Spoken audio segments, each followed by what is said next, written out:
Okay, so the urinary system is made up from two kidneys, the left kidney, and as you see, the right kidney is a little bit depressed.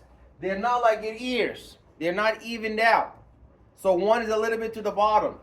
So you have, this is your adrenal gland, that's the adrenal gland, and that is the adrenal gland of the right kidney. That's the adrenal gland on the top of the left kidney. And what is coming out of both kidneys, bringing out the urine? The urine is coming out, entering into the bladder, and then there's an outlet entering into the bladder. So this is your bladder. This is your urinary bladder. And this is your urethra. That is your urethra. That is your urethra. And this is your ureter. That's the first ureter. That's the first ureter. And these are your kidneys. That's the left kidney. And that's the right kidney. And these are your adrenal glands. That's your adrenal gland. So, why is the right kidney a little bit to the bottom? Because who's pushing it down? The liver. So the liver is pushing because the liver is on the right side. That's why have you ever been running on a treadmill and you feel pain right here on the right side? Is your liver squeezing out glucose into your blood to burn that glucose for fuel. So this is your urinary system. It is made up of two kidneys, two ureters, two. One urinary bladder, one urethra. So we got that down. There we go. So you see your diaphragm here. This diaphragm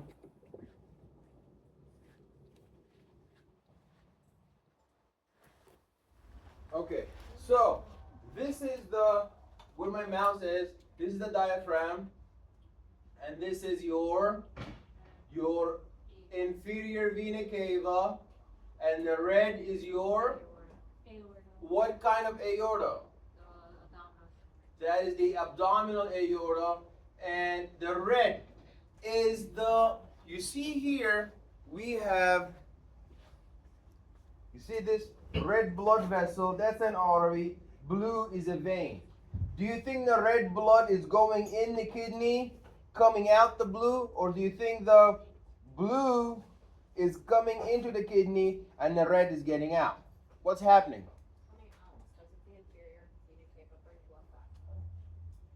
Excellent. So now that means red blood is going into the kidneys and blue blood is coming out of the kidneys into the vena cava. Excellent. So that is your inferior vena cava, that is your abdominal aorta, and these are you see the ureters, these tubes here, these are your ureters, and that is your urinary bladder, and that is the urethra. That is the urethra.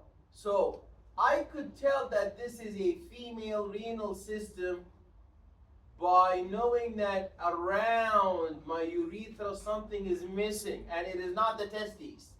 Something around the urethra. Prostate, the prostate gland. So if you look here, yeah, this is a male reproductive system. That's the bladder. You see the bladder? That's really thick bladder, just like the stomach. You know, the stomach has in its core has a lot of acid. The urine has a lot of acid as well. So it may injure your Bladder. That's why it's so thick. So out of the bladder, the urine goes out through the, what's the name of the tube through which urine gets out of the bladder? We just said it right here. The urethra. So this urethra of the men has this red stuff around it. What is that? That's not a heart. What is that? That's the prostate. So when elderly men have benign prostatic hyperplasia or prostate cancer, it's going to squeeze this urethra that's going right in the middle of the prostate. And that's going to cause urinary urgency, and that's going to cause urinary hesitancy and urinary dribbling and all that stuff. Yeah, because you go right through the yeah. They can help, but aren't women supposed to have a prostate and not the men? Because like, don't we have it for the menstrual cycle? That's not the prostate. For men, they need the prostate so the prostate can secrete some fluids that provide salt and provide protection and saliva for the sperm to make the sperm survive this environment of traveling. But it's not the what do you think women should have prostate? No, because it's not one of the steroids for women. Like we have estrogen, we have Oh no, that's progesterone. Progesterone, not prostate. Yeah, this is prostate. Yeah. Yeah, progesterone was first found in the prostate, but it actually does not come out from the prostate. It's found on all the tissues, but they just found it on the prostate, so they assume that is secreted by the prostate gland. What are the functions of the kidney? The kidney is important for filtration of the blood and excretion of the toxic metabolic waste. The kidney is important for regulating blood volume, pressure, and osmolarity. The kidney is important for acid-base balance, and the kidney is important for secreting EPO, erythropoietin. And they help regulate calcium levels, and they clear the hormones. So let's go over all of these very important functions.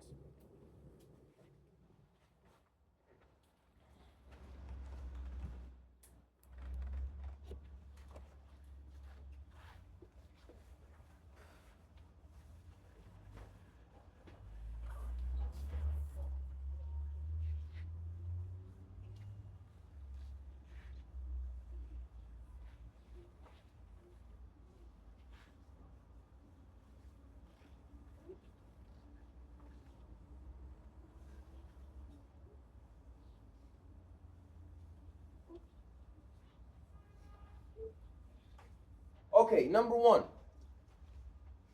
the kidneys filter the blood and excrete toxic metabolic waste.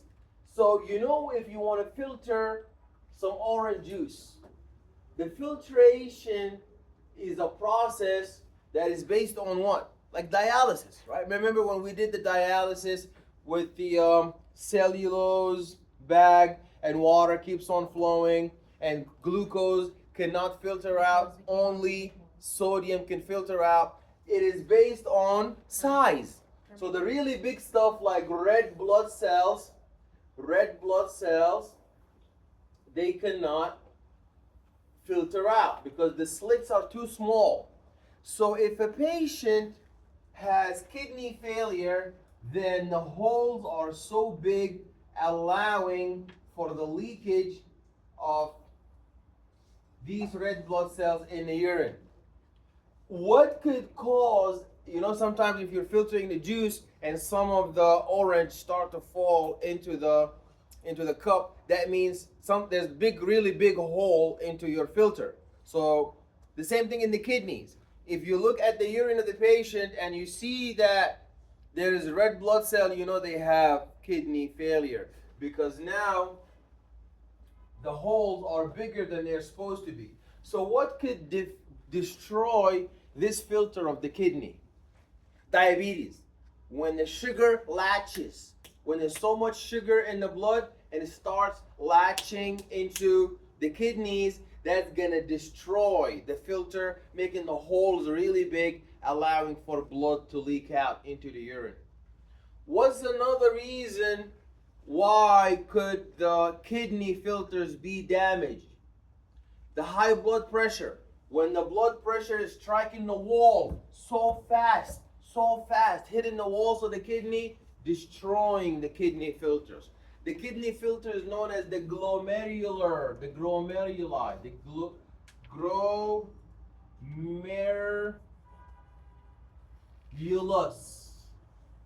So this glomerulus is very important because that's where the filtration happens. Then we have got to be careful with blood pressure. We got to be careful with the diabetes. Then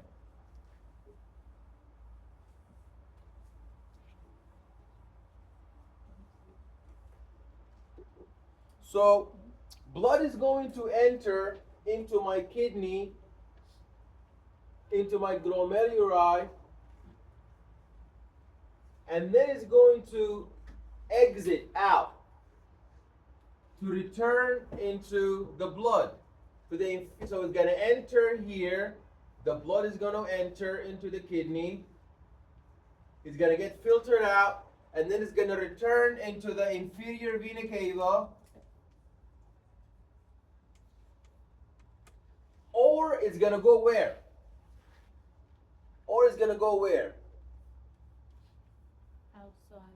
Outside where? Outside the kidneys.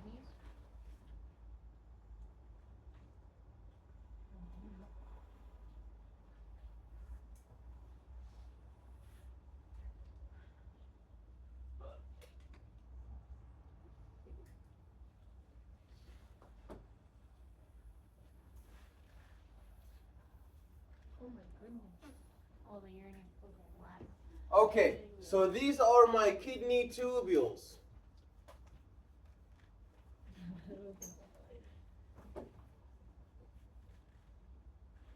So blood can come in, get filtered out, return back. So this is blood. Blood is going to return back into our body. This is going back into the body. And this is going to go into the urine. This is the urine. So this structure here, blood enters one way, has two options. Either urine or back into the blood. So that's how we regulate the blood volume. Or so let's say a patient has high blood pressure. They have high BP, high blood pressure. If they have high blood pressure, the kidney, how can the kidney help? For a patient who has high blood pressure, the kidney is going to start throwing water into the urine. Throwing water into the urine. So when you throw water into the urine, you deplete the blood volume. So the blood volume going to get smaller. So when the blood volume is going to get smaller, the cardiac output is going to get less. The contractility is going to get less because you're not pumping as much blood because you're losing all the water. You're losing all the water to the urine. You're losing all the water to the urine. You're losing all the water to the urine. So when you have high blood pressure, your kidney is going to help by diuresis, losing water from the blood into the urine. And the opposite, if you have low blood pressure, your blood pressure is now low. You have low blood pressure. The kidneys are going to do the opposite. They're going to start taking water from the urine into the blood, from the urine into the blood, taking water from the urine into the blood, and that's going to increase blood volume. And when you increase blood volume, you increase cardiac output, you increase contractility, you increase blood pressure. So that's how the kidney is helping in the blood volume and blood pressure. Blood pressure too high, pee out all the water, blood volume goes down, blood pressure goes down.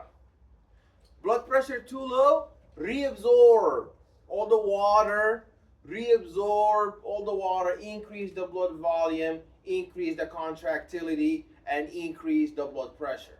So you see how the kidney is exchanging, depends on the situation. This doesn't only happen for water, also for acid.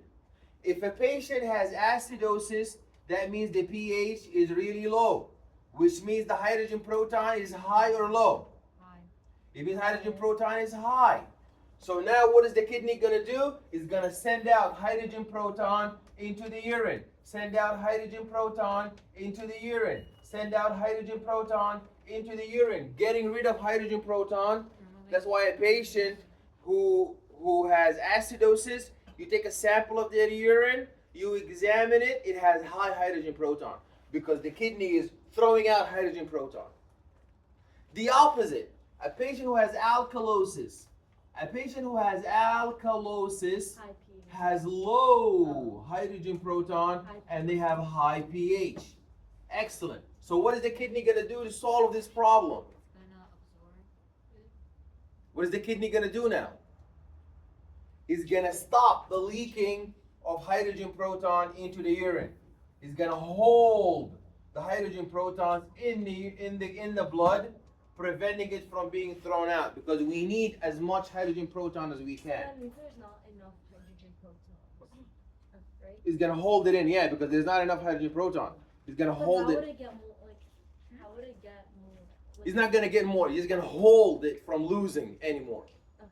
And then your respiratory system is going to lower your ventilation rate. And you know carbon dioxide is acidic. So now you're going to choke yourself and it's going to slow down the hydrogen proton, and then that's going to increase the hydrogen proton concentration. Thank you. Same thing with electrolytes. You have so much sodium, it's going to throw it out. You have too little sodium, it's going to hold it from being thrown out. You have too little potassium, it's going to hold it from being thrown out. You have too much potassium, it's going to throw that in the urine. So the kidney is constantly exchanging hydrogen proton for acid-base balance, for sodium concentration, for potassium concentration, for chloride, for, it doesn't matter. Every single chemical, we keep throwing it out or bringing it back in between, we shuffle between urine, blood, and that's known as reabsorption, excretion, reabsorption. Excrete what we don't want, reabsorb what we want, and that's how we manage to balance everything out. The kidneys also release EPO. EPO, what is EPO? What is EPO?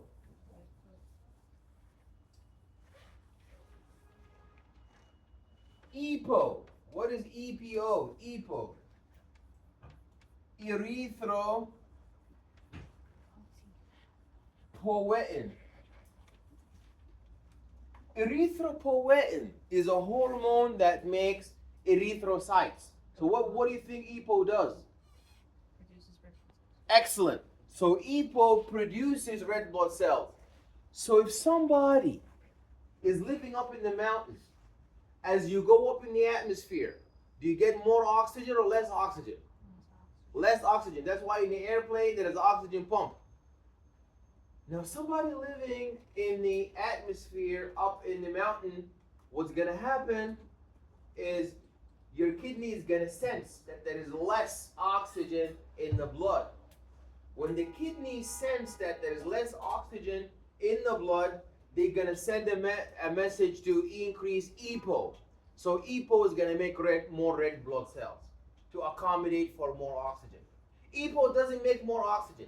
EPO provides more red blood cells to accommodate more oxygen. So the red blood cell is like a Uber, is waiting to carry you, but doesn't mean there's somebody inside it. So EPO provides more red blood cells. It does not provide more oxygen. So somebody up in the mountain, there's going to be a lot of EPO. Somebody with COPD, their lung is fibrosis. The lung cannot provide oxygen. The kidney is going to sense there is a drop in oxygen. They're going to secrete EPO. and that's gonna make the blood hypercoagulable. Because now the kidney has no way of knowing we don't have oxygen because we don't have red blood cell. We have red blood cell. We don't have oxygen because the lung is COPD, because the lung is damaged. So you can make as many red blood cells as you want. There is no oxygen exchange. Also, somebody smoking a cigarette, smoking a weed. What's that gonna do to the red blood cell? What is that gonna do to the red blood cell? It's gonna produce more EPO. So, red blood cell, like we said, is like Uber. So you have oxygen inside the red blood cell, but it cannot get out. Because it's being The nicotine and the cannabinoids from the weed is not going to allow oxygen. What? come out. What's so funny? I don't know. The cough and the cannabinoid. I don't know. The nicotine from the smoke of the cigarette. Okay, why? Okay, so I'm going to look away. The nicotine of the smoke and the cannabinoids from the weed is going to stop. What's the emphasis on the weed? Yeah, because that's what the people do. And that's going to stop the From being released. hemoglobin. Stop swearing. Are you guys paying attention? I said weed and everybody went into weed. Marijuana. The marijuana, okay. So now let's say marijuana. What does marijuana do? It's gonna stop hemoglobin from letting go of the oxygen to the tissue. So hemoglobin is there, it's full of oxygen, it cannot let go of the oxygen to the tissue. So imagine you're here, outside, trying to enter the school, but you're inside the cab and you cannot open the door. You cannot get out. So that's what the nicotine and the marijuana are gonna do. They're gonna stop the oxygen from being released. out. So what is the kidney gonna do? It's gonna produce some more. It's gonna produce more EPO. The kidney has no way of knowing that, oh, the problem isn't that we don't have enough oxygen, we do. He's just not being able to get out. So that's why smokers, they have a lot of red blood cells because EPO is secreted and their blood is so thick and hypercoagulable and so like jelly, like it's so gooey, and then it's gonna clog their own vessels and they get heart blocks and they get blood clots all the time. And then you need aspirin to. Okay? Because EPO is being secreted a lot. Okay, so if a young patient comes in and I do blood work for them and I see that they have hypercoagulable blood, I know what they're doing. Okay. No. And I ask in front of the parents. Listen. Yeah. So mean. Yeah, that's what because they who told you come with your parents? I mean, what if they're underage? What if they're like 17? Yeah. Said, listen, your blood is hypercoagulable. Stop smoking the weed. Yes. Yeah. What do you like? What's your specialty? But internal medicine. But I stopped. I like teaching more. I like learning and teaching. I'm too disappointed in the blood work of the young. Okay, guys. Wait, I have a question. Yeah. But is the EPO like a backup, like just in case if like there's not enough of red blood cells, it's gonna produce. But if it's enough, it's not gonna produce. Of course not. It's only based on a stimulus. If there's a stimulus that there's a drop in oxygen level. When I was in college, they said, when I was in college for my orientation, they said, guys, we have a question. Please stand up if you drink alcohol. The whole auditorium stood up. So the lady was like, okay, let's try this the other way around. If you did not drink alcohol, stand up. I was afraid, so I just sat down in both. Yeah, and then there was two people stood up, and then they got a round of applause. They was like, is it too late to stand up now? And then, if you smoke weed, stand up. The whole place stood up. Like, yeah, these guys are not gonna graduate. Anyways. Okay, so what does the kidney do in addition? The kidney makes gluconeogenesis. What is gluconeogenesis? So genesis is the making. The beginning. Glucose is glucose. The beginning of glucose. The story. No, not the beginning of glucose. Is the new making of glucose. You know, what's happening in there? An intense conversation, like a buffet is going on over there. Are you guys welcome to Biolab? Are you guys with us in the same class? Okay, so what happens when we make glucose from lactose? That's normal. Lactose is a part of sugar. So we make glucose from lactose, no problem. Glucose from glucose, that's no problem. Glucose from galactose, no problem. Glucose from fructose, no problem. Glucose from maltose. It's when you make glucose from amino acids. Now that's gluconeogenesis. Neo is new. It's the new making of glucose. When you make glucose from amino acids. And when you make glucose from lipids. When you make glucose from amino acids or when you make glucose from lipids.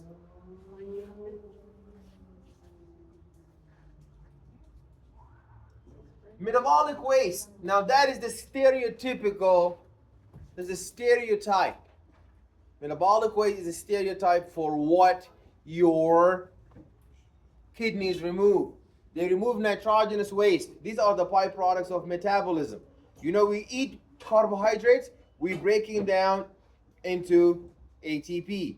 We break down protein to get ATP. Break down carbohydrates to get ATP. Break down fats to get ATP. So that process generates a lot of waste.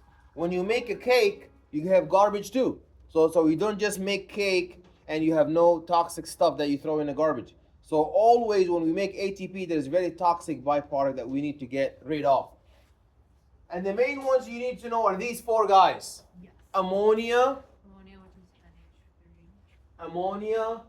NH3. ammonia, urea, uric acid, and Creatine. creatinine. Not creatine, creatinine. But then what is creatine? So creatine is a metabolized form of creatinine, but creatinine is the waste. So creatine is a form of muscle. We'll talk about that. Muscle breakdown product when we get to the muscular system. But these are the waste.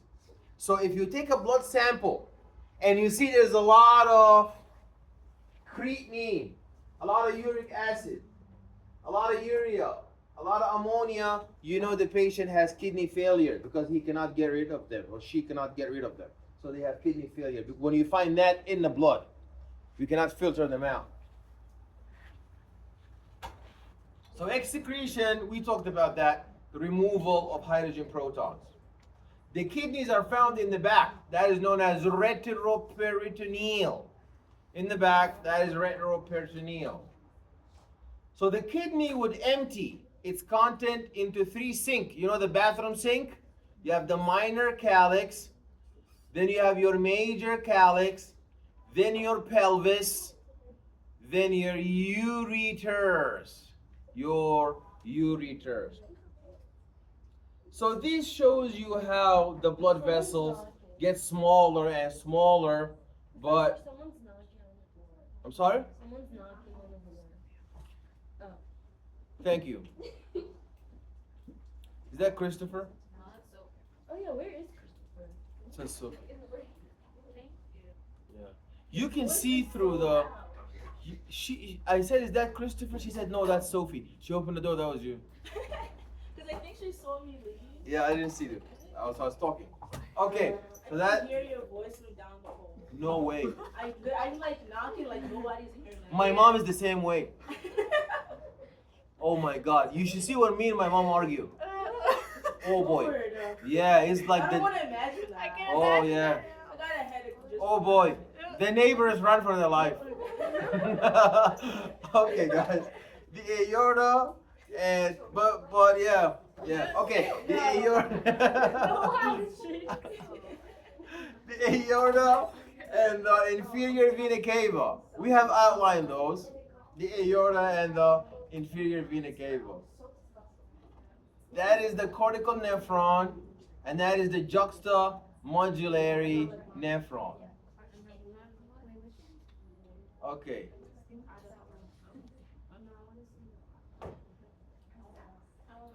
So in the kidneys, they have like a similar type as like the pulmonary system, like that's like whenever it's like transferring the good blood into bad blood, like. Yeah, it's filtration, not pulmonary. It's a process of filtration. In the respiratory system, there's no filtration. It's exchange. We're exchanging. What do you guys talk? What are you guys doing? What are you guys talking about? Once you're great. Stop talking. Okay, all right. You're not talking. Now listen. Okay, next. The nephron. You see, you have one inlet and two outlets. One inlet, blood flow, and the two outlets. You see, where is that pointing to? I drew that on the board. One inlet, two outlets. One here, that's going to your inferior vena cava. And this here is going to where? Kidney tubercles to the urine. Kidney tubules. Tubules. Good, very good. Excellent. Yeah, you see, they drew them in yellow. Thank you to them. So now they're helping you to see that, oh, that is how the urine is going to collect. You see this U-shaped tube? That's the loop of Henle. This U-shaped tube is known as the loop of Henle, and the urine is going to drop here, and that's where all the reabsorption and the exchange are going to happen. Okay, next. You have your glomerular filtration. In glomerular filtration, the blood is going to enter through the afferent arteriole, is going to get filtered into this yellow tubule, and then the rest is going to go back into the blood vessels. So there is reabsorption of whatever that we need, and there is excretion of the waste we do not need. You see the two arrows. One arrow is pointing from the urine into the red blood cell. This is very important.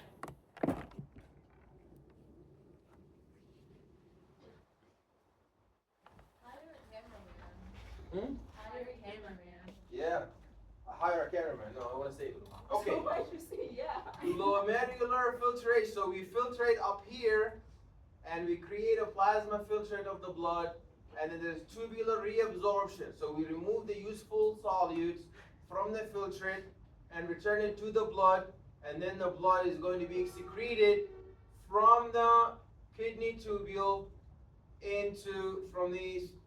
from these blood vessels back into the urine, the kidney tubules, and then the last thing is we're going to reabsorb water, and now you're going to have urine that's going to be concentrated. You're going to have urine that is going to be concentrated.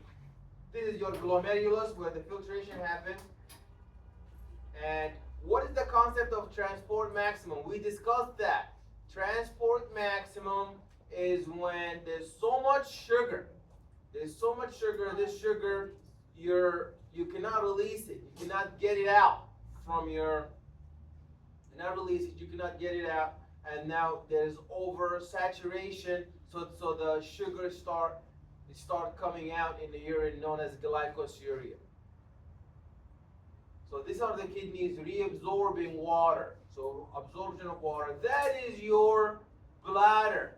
And when it gets distended, full of urine is going to press against the wall of the bladder, and that's going to travel to your brain to cause the removal of urine through the urethra. So that right here is a female urethra because it lacks the prostate.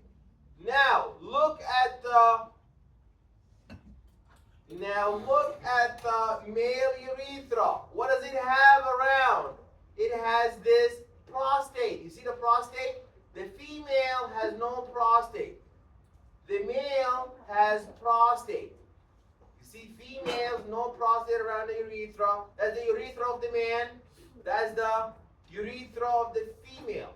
The urethra of the man is so long, goes out through the urine, goes out all this passage. But the female urethra is so short. again, this is the rugae that protects your bladder from being injured by the acidic urine. And this is the urethra of the female. It has no prostate around. And this is the urethra of the male. It is very long and it has this prostate around it. Okay? Hemodialysis. What is hemodialysis? Hemo is blood. Blood. Hemodialysis. Hemoglobin. Dialysis. Remember when we did that lab and we filtrate, we did Permeability. the salt is able to get out of the plastic holes while glucose is so big. That's the same thing. So now that's the artificial kidney. So you have dialysis of the blood, hemodialysis. Okay, good.